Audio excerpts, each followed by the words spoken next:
What would drive a man, riddled with bullets, stabbed by a bayonet, blinded by blood, and holding in his own intestine to keep fighting? This is the story of Master Sergeant Roy Benavidez, a Green Beret who survived 6 hours in hell during the Vietnam War, and became one of America's most legendary soldiers. Roy Benavidez's life was hard from the start. Both of his parents died when he was young. Bullied for his mixed Yaqui Indian and Mexican heritage, he faced prejudice and hardship. By 8th grade, he left school to work and help support his family. At 19, he joined the Army, serving first in the Texas Army National Guard during the Korean War. In 1959, he married Ilaria Coy Benavidez. After completing airborne training, he was assigned to the 82nd Airborne Division. In 1965, Benavidez was sent to Vietnam as an advisor for ARVN troops. One day, while disguised as a Viet Cong guerrilla on a classified mission, he stepped on a landmine. Badly injured, Marines found him unconscious. At first, they thought he was a booby trap until they discovered his U.S. dog tags. Back in the U.S., doctors told him he would never walk again. His spine was damaged, his brain rattled. But Benavidez refused to accept that. Every night, he dragged himself out of bed, forcing weight onto his legs, fighting through agony. 6 months later, against all odds, he walked out of the hospital. Although promised only a desk job, Benavidez trained relentlessly until he qualified for the Special Forces, the Green Berets. He was assigned to Detachment B-56, 5th Special Forces Group, Airborne, 1st Special Forces. By 1968, Staff Sergeant Benavidez, codenamed Tango Mike, was back in Vietnam. One Sunday morning, while off-duty attending church, he overheard frantic radio calls. A 12-man Special Forces reconnaissance team, including his close friends, was trapped near the Cambodian border.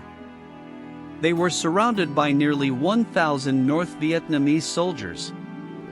Rescue helicopters had tried to reach them, but heavy fire drove them back. One door gunner, 19-year-old Michael Craig, died in Benavidez's arms. Without hesitation, Benavidez jumped onto the next helicopter, armed only with a bowie knife and medical supplies. As the helicopter zigzagged through gunfire, Benavidez leapt into the jungle. He ran to his wounded comrades, taking a bullet to his leg but ignoring it.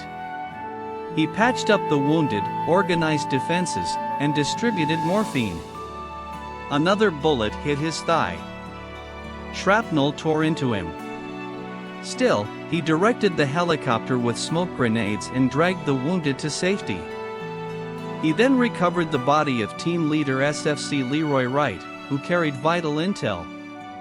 But as he dragged him, Benavidez was shot in the stomach and blasted by grenade shrapnel, briefly losing consciousness. The rescue chopper went down under heavy fire, killing the pilot.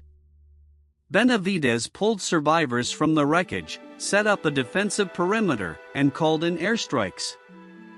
Enemy fire rained down. Jets dropped napalm. Yet the NVA kept coming. Benavidez was hit again, bullets in his leg, shrapnel in his face, blood blinding his eyes. When an enemy soldier bayoneted him and smashed his jaw with a rifle butt, Benavidez killed him with his knife.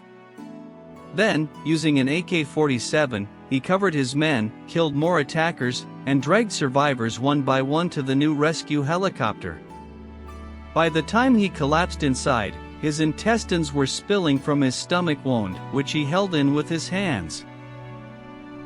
Back at base, medics laid out the bodies. Benavidez was so covered in blood, so badly wounded, that they thought he was dead. They began zipping him into a body bag until a friend recognized him and shouted, "That's Roy Benavidez." Unable to speak, Roy spat blood in the doctor's face to prove he was alive. He had endured 6 hours of combat, 37 bullet, bayonet, and shrapnel wounds, and saved the lives of 8 men. At first, Benavidez was awarded the Distinguished Service Cross. His commander feared he wouldn't survive long enough for the Medal of Honor process. But he lived. And on February 24, 1981, President Ronald Reagan awarded him the Medal of Honor. Reagan remarked, "If the story of his heroism were a movie script, you would not believe it." Benavidez humbly said, "I don't like to be called a hero. I just did what I was trained to do. The real heroes are the ones who gave their lives." Roy Benavidez passed away on November 29, 1998, at the age of 63. His courage, sacrifice, and sheer willpower remain legendary in military history. He is remembered not just as a soldier, but as a man who faced impossible odds and refused to quit.